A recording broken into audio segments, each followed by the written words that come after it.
the size of my bloody head today because we've got a chatty one.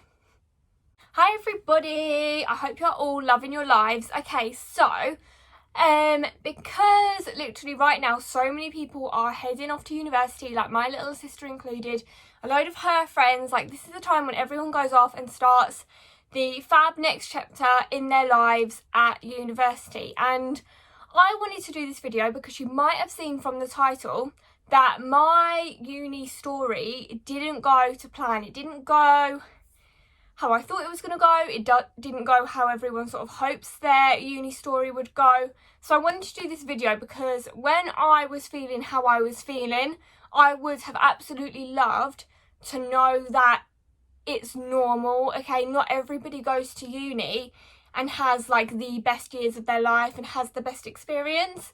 So I wanted to do this just in case anyone out there is feeling how I was feeling, just to be like, it's all right, like it's okay to take a different path. And especially I feel like with some schools out there, especially mine, they really push uni and make it seem like the only way to be successful in life is to go to university. And I always had some sort of drive to be successful. I always wanted to be successful. I always wanted to earn a lot of money, and I know that isn't the biggest thing in life. I know the money isn't the be all and end all. It doesn't buy happiness, but it does give you choices. And I just wanted to live a life where I didn't have to worry about money and I could do whatever I wanted.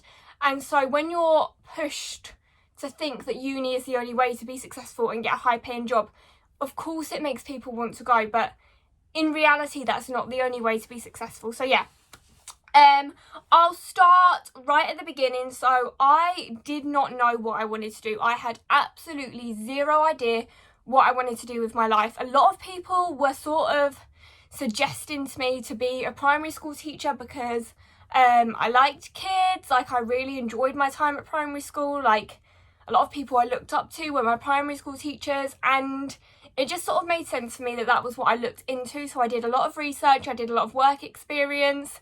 But when it came down to like actually planning university courses, I was like, I really don't want to be a primary school teacher. Like I didn't want to work Monday to Friday as a teacher with kids, and we all know teachers' salaries aren't the best.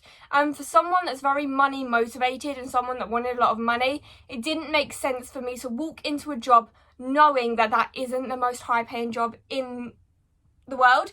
So I actually left it quite late notice to completely change what I wanted to study at uni. Again, uni was heavily pushed on us at our school. All of my friends were going to uni. Like that was just what people were doing. So it was like, right, that's what I'm going to do. And I really liked organising. I liked planning things. So events just seemed the best way to go. So I started looking into events management courses. I found Bournemouth University. I absolutely fell in love with the course. I went to view the university and I thought, yeah, this is where I want to be. Like I could envision myself there, and I felt really happy on the campus, and I was like, this is the place where I want to be. So I applied, I sorted everything out, and obviously I got a place, and that is where I went. And I absolutely loved my first year of uni. Like I loved it. I loved my accommodation, I loved my course, I loved my flatmates, I loved the people that I knew on my course. I really enjoyed it, and I did really well. And I feel like that's where people got a bit confused, especially like my friends and my family, with my university journey, because I went from absolutely loving it to really not enjoying where I was. So like I said, I loved first year, I loved where I was, and yeah, everything was shiny, happy, lovely and all of that. But when I went into second year, I feel like my course just got really cliquey. Some of the girls were a bit bitchy, so immediately I was a bit like, oh, what's going on here? Like that's not me. I'm like a very positive person. I'll always welcome other people. I'll always try and chat with anybody. But yeah, you know when you just don't feel welcome with some sorts of girls, I was like, yeah. My housing situation went a bit tits up at the end of first year, so I ended up living with some girls that I didn't really know, and they were lovely girls. Like, they were so lovely. They included me. We went out on nights out together. They were so lovely. But because I didn't really feel like part of the friendship group, or I didn't know them from first year, I did feel quite isolated. And obviously when you're living in a house and you're sharing a kitchen, you're sharing a bathroom, it can feel quite lonely if you don't get on with the other people in the house, because I feel like I spent a lot of time in my room. Like I said, I was still loving the course. I was still doing really, really well with assignments and things like that. Obviously when you're in a place that's quite far away from home, I was like 2.5 hours away from home, and you don't really feel included with everyone in every aspect of your life, it can feel really, really lonely. I also had other personal things going on in my personal life that were starting to make me feel really lonely and really down.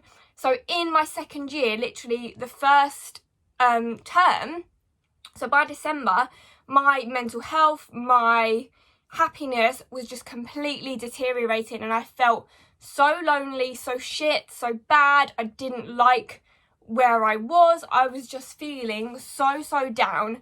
So my birthday, for anyone that doesn't know, is in December. So I actually packed up and left like the week before my birthday. I was like, right, I'm going home, like I don't want to be here. I actually did go into university and speak to one of like the pastoral people about how I was feeling, which I really would recommend doing. Like, if you ever feel down, even if you don't feel like, do you know what I mean, really down, please do try and talk to someone, because there is always support about on the university front, and they were giving me support with like courses, assignments and things like that. Even though I didn't need it, I was still doing really well, which is what I want to sort of get across. Like, I wasn't struggling with the course. The issue wasn't with the course, and I know a lot of people drop out because the course isn't how they thought it would be, or they don't enjoy it, or they find it hard, blah blah, which is a fine reason to drop out. But I want to make it clear that I dropped out because of the university like lifestyle and the environment and where I was. So yeah, I did speak to someone. I went home, and sort of in my heart I knew I wasn't going back. I don't know why, I just knew like this is the last time I'm coming to uni. Like, it was just in my heart. I feel like I was just being called, like that's what I should be doing. Like, I wasn't happy, it wasn't healthy for me. Like, I just knew that I wasn't going back. But I was so scared to tell my parents. Like, I sort of had it made up in my mind, but obviously I was home from like mid-December, didn't go back until mid-January. So for that whole month I sort of knew that I wasn't going back to uni in January. I wasn't going to go and do my exams, like I was dropping out. But I was so scared about disappointing my family. I was so scared about my friends judging me, because a lot of them were at uni. I was so scared of them being like, what the hell are you doing? Like, I'm loving my life, like I'm having the best time ever. And I sort of didn't want to feel weird or make myself out to be weird because everyone else was loving it and I wasn't. I just felt like the odd one out because no one was really speaking about how they were actually feeling at uni. So I was really scared of disappointing my family, scared of being like weird to my friends, scared of people thinking that I was like dumb, like I was stupid. So I really put off telling people, and it wasn't until the night before I was supposed to go back to uni, like I was telling my parents, like I was like, oh yeah, I've booked my train tickets, like yeah, it's all fine.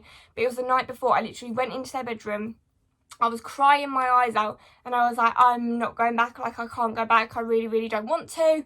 And I just felt so relieved because they were immediately like, that's fine, like don't worry. And I feel like I stressed so much about letting people down. I didn't really think that obviously because they love me and because my happiness comes first, that they didn't care. Like they really didn't care about me getting like a higher education. They just cared about my happiness and me doing things in life that make me happy. And I'm really lucky to have a family like that. I feel like it helps because my mum and dad didn't go to uni. I really was the first person in my family to go to university, so I feel like I sort of had an advantage there. Like, it wasn't expected. I already excelled sort of by going there and trying it, and the fact that it didn't work out was just sort of, that was life. So yeah, I'm really grateful to have had the support and everything from my family. Also, I just wanted to like fully add that obviously I dropped out of uni because I wasn't enjoying the environment and the lifestyle. I really liked the course, but I felt like I was under pressure to have the best time of my life and make friends for life and all of this. And I just want to remind everybody that that isn't the reality for everybody. So don't feel stressed out if you aren't having as good a time as everyone else, if you aren't making amazing friends. Like, whatever happens will happen. Everything will happen for a reason. Everything will fall into place. If you know in your heart you are supposed to be there and you are happy there, keep going and everything will just fall into place. But if you know you aren't enjoying it, one big thing was for me that obviously I was studying events management. You don't actually need a degree to go into events. And obviously during this time at university, I set up my own online business. So that was my way out. It was, I leave uni, I can do my business full time, it's fine. So that was my way out. Also, so just have a think, if your course like isn't necessary to go into the line of work that you need to do, don't stress yourself out about it, honestly, because so many people I know stay in uni because they don't want to disappoint anyone, they don't want to let their family down, all of this. And I'm just thinking, life is too short to spend 3-4 years of your life unhappy. Don't stay in a situation where you feel unhappy just to please other people or just because you're scared of letting other people down. Like, this is your life. You only get one. It's not a practice run, okay? This is it. If you want an amazing high-paying job and you have to go to university to achieve that, then do it. Keep going. Everything's happening for a reason. Like, you're going to get to where you want to be. If you don't and you're feeling unhappy, please don't put yourself through that. Obviously, I'm not giving anyone advice to go and drop out of uni. I'm not giving any sort of advice. I'm just sharing my story. But I hope I'm getting across that obviously the main thing in life is that you are happy. Don't worry about other people's opinions. Don't worry about letting anybody down, because in the grand scheme of things, you will regret letting yourself down way more than letting other people down. So put your happiness first, put your health first, your mental health first, think of the bigger picture. And obviously, if you are watching this and you are loving uni, like, I am so bloody happy for you, because honestly, the stories I hear from other people that are absolutely loving uni, it's just absolutely amazing. And so many people do make friends for life, and so many people do have the best experience. So I hope that is happening for you, and I hope you are living your best life. But yeah, I wanted to come on and sort of share my story, because I know that when I was feeling really, really down and like I was letting people down, I would have loved to have watched someone else's story that was going through the same thing and sort of known that like it's all right. Like, I'm putting my happiness first, I'm putting my health first, my mental health, my safety, my sanity first, and that is all right. Like, it's your life, it's okay to be a bit selfish. Do what is best for you at the end of the day. So yeah, I hope this was all right. It's quite a different video. Obviously, you sort of get to know me a bit. It's very, very chatty, but with everyone going back to uni, I thought it was really, really important to share my story and also help people get to know me a bit more. So yeah. Have a fabulous day, and I'll speak to you all soon. Please, please, please do like and subscribe. Honestly, the feedback I got from my last video and the amount of support was just overwhelming. Like, I'm so, so, so grateful. And obviously, all of the likes, the comments, the subscribes really, really, really help me out, especially as this is like a new venture and I'm loving it and it's really, really, really exciting. Any support would be like amazing. I'd be so, so, so grateful for it. Also, all of the negative Nellies deciding to dislike a video, like, that still boosts my engagement, honey. So stay happy, stay positive, do you know what I mean? Thank you. But yeah, any likes, any subscribes, any comments, I'd be so, so, so grateful. Excuse the state of my room behind me. I'm currently going through like a bedroom makeover, which I am filming, so that will be coming soon, which is really, really, really exciting. But yes, thank you for all of your support, and I'll speak to you all soon.